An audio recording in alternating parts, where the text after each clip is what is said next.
हमारे हृदय में ये जो जगत का रंग चढ़ गया है, इससे बचने के लिए समता अत्यंत आवश्यक है। सुख दुख में सम, लाभ हानि में सम, मान अपमान में सम। जो हम कर्तव्य कर्म कर रहे हैं उसके फल में सम हुए बिना ये हमें कर्म बांध लेंगे। हमारे जीवन का लक्ष्य जो परम सुख है, जहां किंचन मात्र दुख की निशानी नहीं, वहां हम नहीं पहुंच पाएंगे। श्री भगवान गीता जी में कह रहे हैं, दूरेण ह्रवरम कर्म बुद्धि योगा धनंजय बुद्धौ शरणमन्विच्छ कृपणा फल हेतवः। ये जो जन साधारण जिनको सत्संग प्राप्त नहीं हुआ, इनको इतना भी ज्ञान नहीं है कि कौन सा कर्म हमें नरक ले जाएगा और कौन सा कर्म हमें सुख प्रदान करेगा। थोड़ा जो सत्संग या शास्त्र स्वाध्याय कर रहे हैं वो ये बात समझें कि कोई भी कर्म शाश्वत नहीं है, क्योंकि उसका आदि अंत होता है। प्रारंभ हुआ और अंत हुआ कर्म। वो कर्म तुम्हें अनंत सुख की प्राप्ति कैसे करा सकता है? कोई भी कर्म उसका आदि है और अंत है। अगर उसमें योग नहीं हुआ तो वो कर्म तुम्हें सुख प्रदान करने वाला, शाश्वत सुख प्रदान करने वाला नहीं बनेगा। प्रायः हम कामनाओं से युक्त होकर कर्म करते हैं, तो भगवान कह रहे हैं बहुत ही दुखी होना पड़ेगा, क्योंकि सफलता असफलता, जय पराजय, लाभ हानि, सुख दुख, ये दोनों का क्रम चल रहा है। पूर्व प्रारब्ध से बना हुआ शरीर है, वो प्रारब्ध बहुत प्रबल हुआ तो तुम्हारा जो पुरुषार्थ कर्म बन रहा है वो प्रबल पुरुषार्थ अगर हो इतना कि उसे रोक पावे तो आप आगे बढ़ जाओ। नहीं, आप करोगे कर्म सुख प्राप्ति के लिए, लेकिन सफलता नहीं होने देगा आपका पूर्व का कर्म। प्रबल प्रारब्ध क्या है? जैसे हमसे कोई महत् पाप बन गए हैं, अब हम प्रयास कर रहे हैं कि निकले, हम उत्तम सुख की तरफ बढ़े, वो आपको बढ़ने नहीं देगा। अगर आपके पास प्रबल पुरुषार्थ हो जाए, प्रबल पुरुषार्थ क्या है? निरंतर नाम लो, भगवद आश्रय। एक त्रिगुणातीत है, नाम त्रिगुणातीत है, भगवद आश्रय त्रिगुणातीत है। ये त्रिगुण पर शासन कर सकता है। नहीं, त्रिगुण माया में जो किए हुए पूर्व के कर्म है, इसीलिए देखा जाता है कि कोई बहुत अच्छा कर्म कर रहा है लेकिन उसे दुख पे दुख मिलता चला जा रहा है, क्योंकि उसका प्रबल प्रारब्ध आगे नहीं बढ़ने दे रहा, उसको दुख प्रदान कर रहा है। तो कैसे बचे? भगवान कह रहे हैं बुद्धि योग के द्वारा। बुद्धि योग कहते हैं क्षमता को। चलो, समता का अगर परिचय न प्राप्त हो तो ऐसा सोच लो कि हम भगवान को समर्पित हैं, अब जो भी होगा बड़ा मंगल होगा। भगवान ने अगर हमें दुख दिया है तो कोई हमारे पापों का नाश हो रहा है, हम पवित्र हो रहे हैं और हम आगे बढ़ने की तैयारी पे, कहीं उदास ना हो, निराश ना हो, क्योंकि भगवान मंगल विधान कर रहे हैं। तो वो दुख सहज में भोग कर आप आगे बढ़ जाएंगे। किसी ने जैसे प्रश्न किया कि हमने भगवान से बड़ी प्रार्थना की थी कि मेरी माँ भी पधारे नहीं, और खूब मंदिर गए और ऐसा किया, पर माँ पधार गई, भगवान ने तो सुना ही नहीं। 2-4 साल और दे देते तो क्या चला जाता? देखो भाई, ये निश्चित समय है।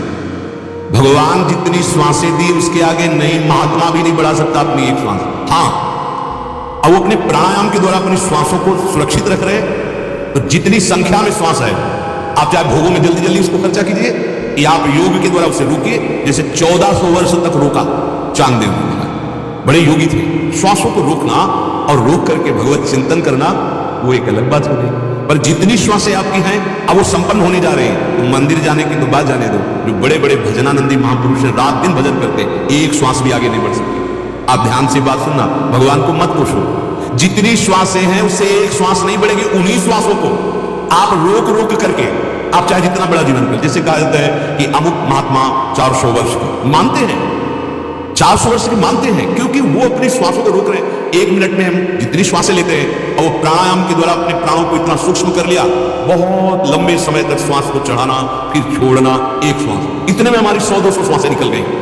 वो अगर आयु बढ़ रही है तो उनकी तपस्या से नहीं, प्राणवायु का संयमन करने से। प्राणवायु को उन्होंने रोका है, अपनी श्वासों को सुरक्षित रखा है, नहीं तो एक श्वास किसी की भी नहीं बढ़ सकती। अगर हमारा मरण का आखिरी श्वास है तो तुम भोग लगाने की बात या मंदिर जाने की बात, तुम्हारे पास यदि त्रिभुवन की राज्य लक्ष्मी हो और आप दे कि एक श्वास बढ़ा दो तो नहीं बढ़ेगी। इतना कीमती तुम्हारा जीवन है। फिर तुम श्रद्धा ना करो तो नानात्व में फंसते हुए और दुर्गति को प्राप्त होगी, और श्रद्धा करोगे तो तुम्हें ज्ञान प्राप्त हो जाएगा। अरे जाना है भाई, चिल्ला चिल्ला के कहते हैं, गर्भ में ही प्राण निकल जाते हैं, बाहर निकल जाते हैं, यौवन अवस्था में निकल जाते हैं। इसके लिए प्रार्थना काम नहीं करेगी कि हमें अब आखिरी श्वास है और अभी तक नहीं कुछ बना पाए, अब क्या बना पाए?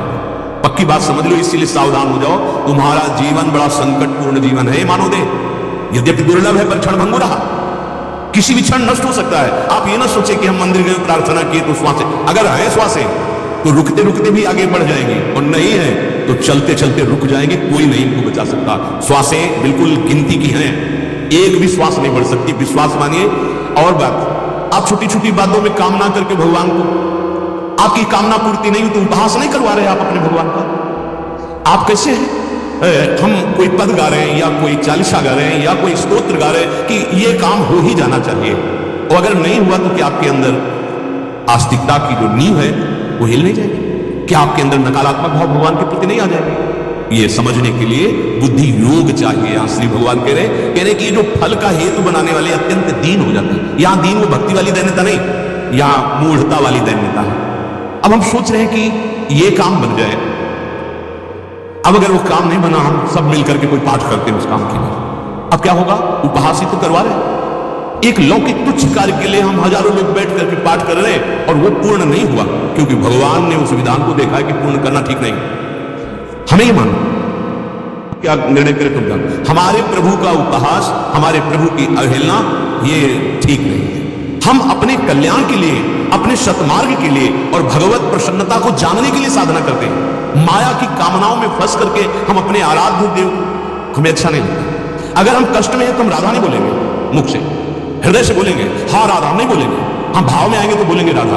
देखो समझना होगा, ये प्रारब्ध भोग है, जो ही प्यारो करे सोई वही भागे। और लौकिक क्रियाओं में हम अभ्यास करते हैं, लौकिक क्रियाओं की प्रवीणता उनकी कृपा से प्राप्त बुद्धि से हम प्राप्त करते हैं। छोटी छोटी बातों को, छोटी छोटी व्यर्थ की कामनाओं को प्रभु के आगे रखते हैं, और जब नहीं पूर्ण होती तो अश्रद्धा हो जाती है। बिल्कुल ठीक नहीं।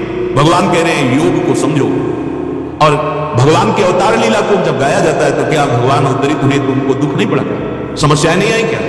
तो आपका मृत्यु लोक में जन्म हुआ है तो समस्याओं से लड़ने के लिए हुआ है। अब छोटी छोटी बातें आप प्रभु के, जब कभी ऐसी बातें आती तो हमें दुख होता है हृदय में, क्योंकि आपके अंदर अश्रद्धा हो जाएगी। वही कर्तव्य कर्म केवल करो आप जो आपको करना है, परिणाम भगवान के ऊपर छोड़ दो, बड़ा मंगल होता है परिणाम।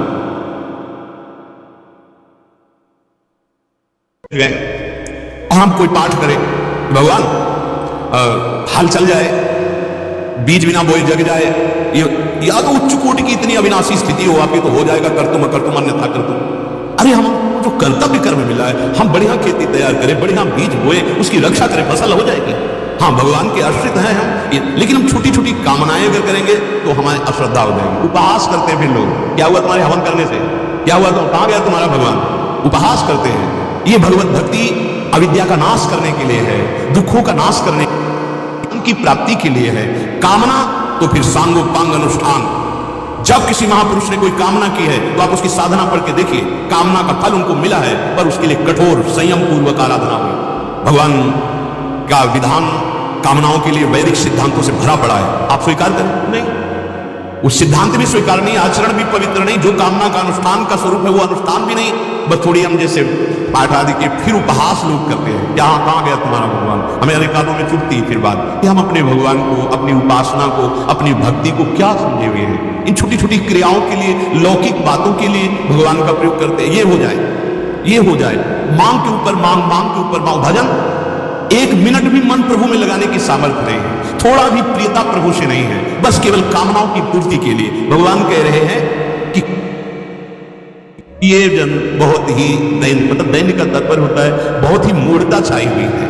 देखो कितना उपहास होता है, लाखों के बीच में उपहास होता है कि हम कोई पाठ कर रहे हैं सब मिलकर के कि ऐसा कार्य हो जाए, अब वो कार्य नहीं हुआ तो अब उपहास का पात्र नहीं हुआ कि अब हम ये अपने आराध्य देव का ये पाठ कर रहे थे, इतने लोग मिलकर, नहीं हुआ तो कोई निष्ठावान टिकेगा नहीं, अश्रद्धा हो जाएगी कि शायद इसका फल नहीं है। नहीं हुआ, मोह है। सत्य वस्तु कभी व्यर्थ नहीं जाती है, पर उसको तुम व्यर्थ असत्य क्रियाओं में तोलने लगे तो कृपणा फल हेतु। सकाम भाव से कर्म करने वाला सदैव दुखी ही होता है। अब हम सब सकाम भाव से ही लगे। देखो बड़े भाग्यशाली है जो सत्संग के प्रभाव से फल में समता ले आए। अगर लाभ मिला तो जय श्री हरि, अगर हानि भी हो गई तो जय श्री हरि, क्योंकि हानि हमारी हानि कर नहीं पाएगी। नाम चल रहा है, प्रभु के आश्रित है, बड़ा छुपा के अपनी भक्ति को ऐसे प्रदर्शन में मत लाओ, नहीं तो उपहास होता है, बहुत बुरी तरह से उपहास होता है। जाओ ये हो जाएगा, अब होना ही चाहिए। अगर कह दिया जबान से कि हो जाएगा तो फिर होना चाहिए, आप कुछ नहीं पलट सकता।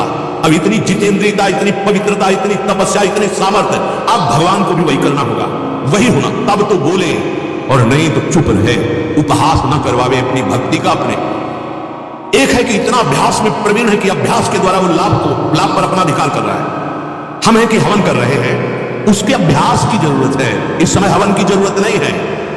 हवन की जरूरत है भगवान को प्रसन्न करने के लिए, वो मुस्कुराए और हमारी अविद्या का नाश हो और मायाकृत इस जाल से मुक्त हो। हम कहां की बात कहां लगा देते हैं। अभ्यास वहां चाहिए, वहां ये उपहास मत किया जाए अपनी भक्ति, प्राय ऐसा।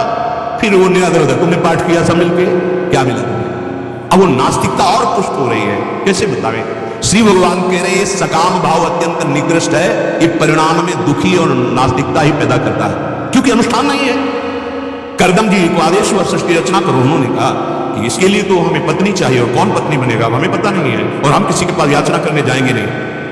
एकांत होकर के 10,000 वर्ष तक तपस्या की, भगवान प्रकट हुए और कहा आदि सम्राट महाराज मनु अपनी पुत्री देहूति को लेकर के परसों आएंगे और आपको पाणी ग्रहण कराएंगे। अगर हमें चाहिए भी तो फिर इस कोटि से चाहिए, अनुष्ठान ऐसे 10,000 वर्ष तक। अपनी तो आयु ही 80-70 है, अरे तो 10 दिन तो अनुष्ठान संयम से हो जाए किसी कामना की पूर्ति के लिए। केवल ऐसा नहीं है कि आप थोड़ा सा और फिर मनमानी आचरण, कभी ऐसा नहीं होगा। कितने वर्ष तक ब्रह्मचर्य रह करके कश्यप जी ने जब पुत्र उत्पत्ति की तो भगवान के परम वाहन गरुण जी महाराज प्रकट हुए, सूर्य के सारथी अरुण जी, 2 पुत्र प्रकट हुए विंतादि से, गरुण और अरुण। तपस्या और भजन, तब संतान, तो ऐसे महान प्रकट। हमारी हालत क्या है?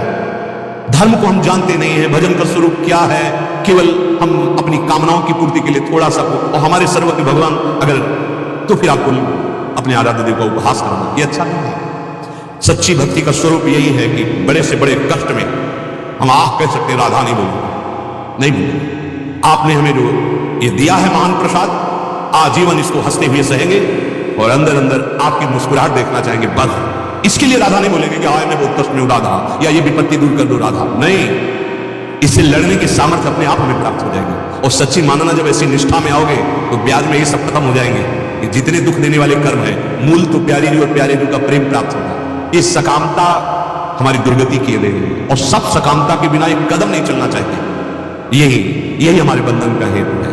सच्ची मानो आपको कुछ नहीं चाहिए, आप ऐसे महान हैं अंदर से, आपका जो स्वरूप है कैसे बतावे, क्योंकि वाणी का विषय नहीं। ये शरीर की आसक्ति के कारण हम कामनाओं के जाल में फंस गए। इसी जाल से बचने के लिए मानव देव और सत्संग मिला है। ये भक्ति, ये ज्ञान, ये योग के मार्ग इनसे बचने के लिए है, और हम प्रयोग करना चाहते हैं इसी में और फंसने के लिए। कैसे सर्वज्ञ भगवान आपको फंसने देंगे यदि आप वाणी से भी बोल चुके हैं कि मैं आपका आश्रय लेता हूं। ये माया के दलदल में और आपको ढकेल देंगे, वो सर्वज्ञ आपको ढकेल देंगे। जब नहीं तो फिर आपकी मांगी हुई बात पूरी नहीं होगी, नहीं पूरी होगी तो आपकी अश्रद्धा हो जाएगी। इसलिए कह रहे कृपणा फल हेतु, ये बहुत समझने का विषय है। हम लोग इसी में